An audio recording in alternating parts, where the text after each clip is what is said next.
ನಮಸ್ಕಾರ ವೀಕ್ಷಕರೇ, ಈಗ ತಾನೇ ಬಂದಂತ ಸುದ್ದಿ, ಇವತ್ತಿನ ಬ್ರೇಕಿಂಗ್ ನ್ಯೂಸ್ ಹಾಗೂ ಇವತ್ತಿನ ಗುಡ್ ನ್ಯೂಸ್ ಏನೆಂದರೆ ಗೃಹಲಕ್ಷ್ಮಿಯರಿಗೆ ಹಣ ಬಿಡುಗಡೆ ಬಗ್ಗೆ ಮಹತ್ವದ ಮಾಹಿತಿ.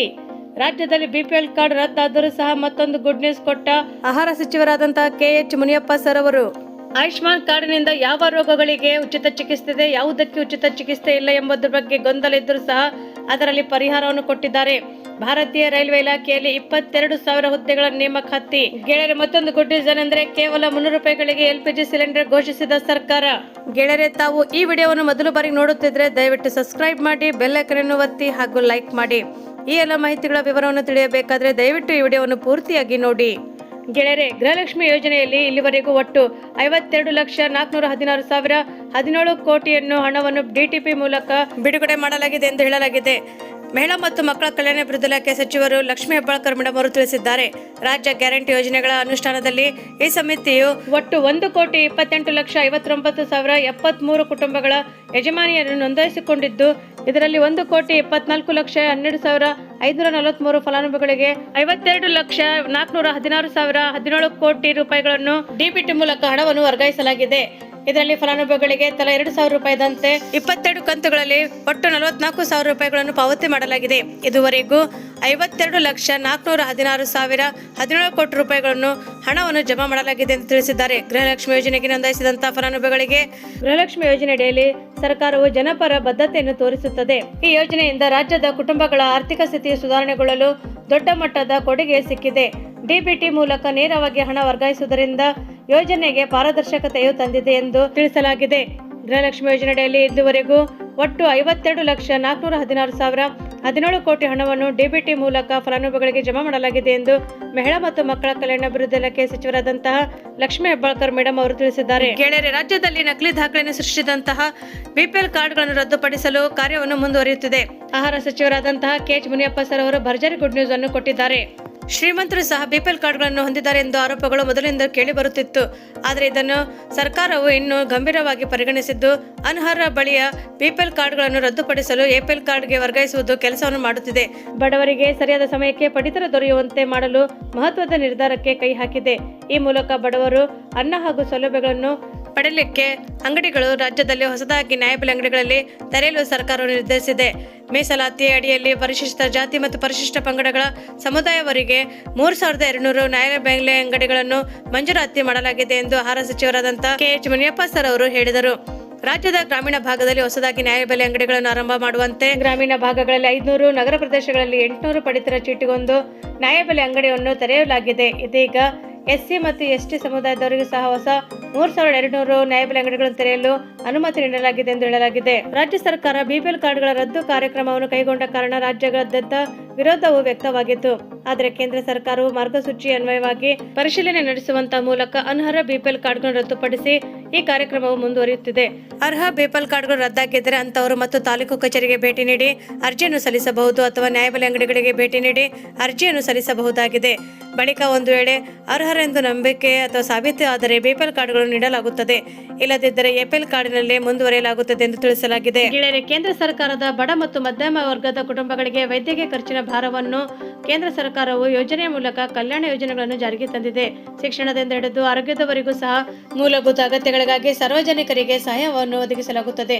ವಿಶೇಷವಾಗಿ ಆರೋಗ್ಯ ಕ್ಷೇತ್ರದಲ್ಲಿ ಜಾರಿಗೆ ಬಂದಿರುವಂತಹ ಯೋಜನೆಗಳು ಪ್ರಧಾನಮಂತ್ರಿ ಆಯುಷ್ಮಾನ್ ಭಾರತವು ಸಹ ಅತ್ಯಂತ ಮಹತ್ವದ ಯೋಜನೆಯಾಗಿದೆ.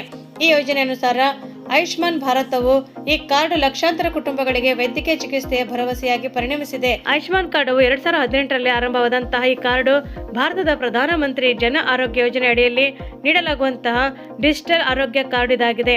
ಇದರ ಮೂಲಕ ಅರ್ಹ ಕುಟುಂಬಗಳು ಪಟ್ಟಿಯಲ್ಲಿ ಬರುವಂತಹ ಸರ್ಕಾರಿ ಮತ್ತು ಖಾಸಗಿ ಆಸ್ಪತ್ರೆಗಳಲ್ಲಿ ವಾರ್ಷಿಕ 5 ಲಕ್ಷ ರೂಪಾಯಿಗಳು ಉಚಿತವಾಗಿ ಚಿಕಿತ್ಸೆಯನ್ನು ಪಡೆಯಬಹುದಾಗಿದೆ. ಹೌದು ಗೆಳೆಯರೆ, 5 ಲಕ್ಷ ಮಿತಿ ಇಡೀ ಕುಟುಂಬಕ್ಕೆ ವರ್ಷಕ್ಕೆ ಅನ್ವಯಿಸುತ್ತದೆ. ಕುಟುಂಬದಲ್ಲಿ ಸದಸ್ಯರು ಒಂದು ಹಣಕಾಸನ್ನು ವರ್ಷದಲ್ಲಿ ಚಿಕಿತ್ಸಾ ಸಲುವಾಗಿ ಪಡೆಯಬಹುದಾಗಿದೆ.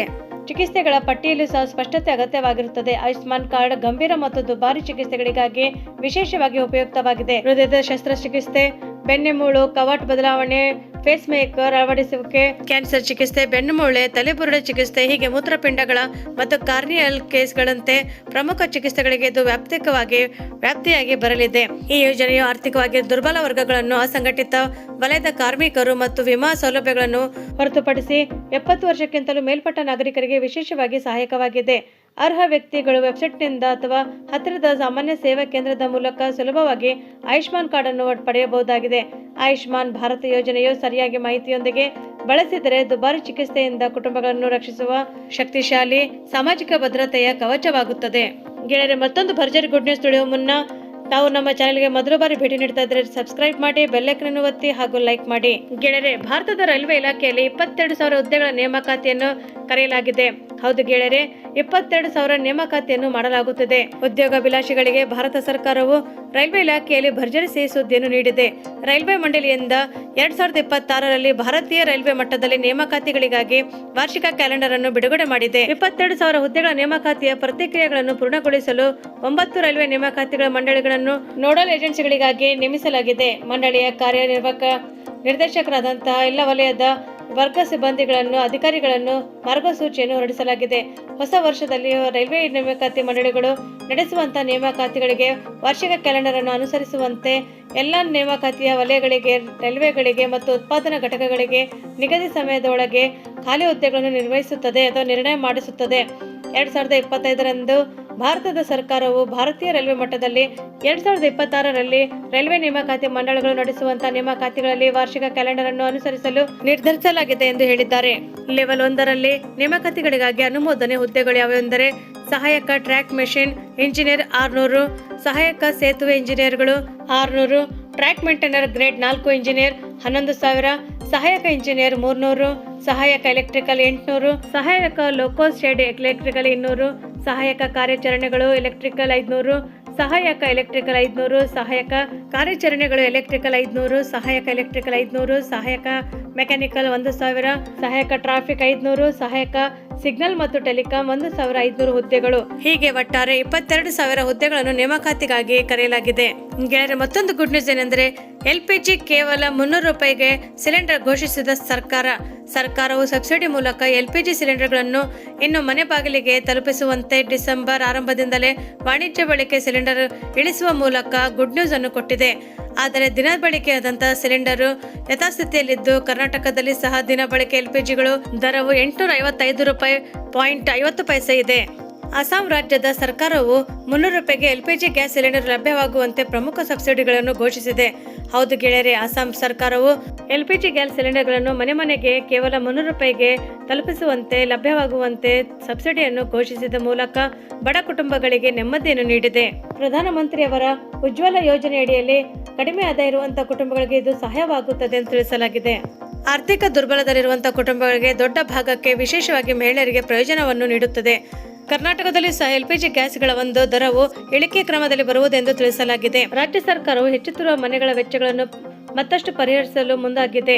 ಇಂಧನ ಬೆಲೆಗಳು ಕಡಿಮೆ ಮಾಡಲು ಕಡಿಮೆ ಆದಾಯ ಇರುವಂತಹ ಜನರಿಗೆ ಹೊರತುಪಡಿಸುವಂತಹ ಮುಂದಿನ ವರ್ಷದ ವಿಧಾನಸಭಾ ಚುನಾವಣೆ ಮುನ್ನವೇ ರಾಜ್ಯದ ಜನರಿಗೆ ಇದು ರಿಲೀಫ್ ನೀಡಿದೆ. ಕರ್ನಾಟಕ ಸರ್ಕಾರ ಕೂಡ ಇದೇ ಮಾದರಿಯಂತೆ ಕಡಿಮೆ ದರಕ್ಕೆ LPG ಸಿಲಿಂಡರ್ ಅನ್ನು ವಿತರಿಸುವುದಕ್ಕೆ ಸಾಮಾನ್ಯ ಜನರಿಗೆ ಇದು ಸಹಾಯವಾಗುತ್ತದೆ ಎಂದು ಹೇಳಲಾಗುತ್ತದೆ. ಗೆಳೆಯರೆ, ತಾವು ನಮ್ಮ ವಿಡಿಯೋವನ್ನು ಮೊದಲ ಬಾರಿಗೆ ನೋಡುತ್ತಿದ್ದರೆ ದಯವಿಟ್ಟು ಸಬ್ಸ್ಕ್ರೈಬ್ ಮಾಡಿ, ಬೆಲ್ ಐಕಾನ್ ಅನ್ನು ಒತ್ತಿ ಹಾಗೂ ಲೈಕ್ ಮಾಡಿ. ಈ ನಮ್ಮ ವಿಡಿಯೋವನ್ನು ತಾವು ಪೂರ್ತಿಯಾಗಿ ನೋಡಿದ್ದಕ್ಕೆ ತಮಗೆ ಧನ್ಯವಾದಗಳು.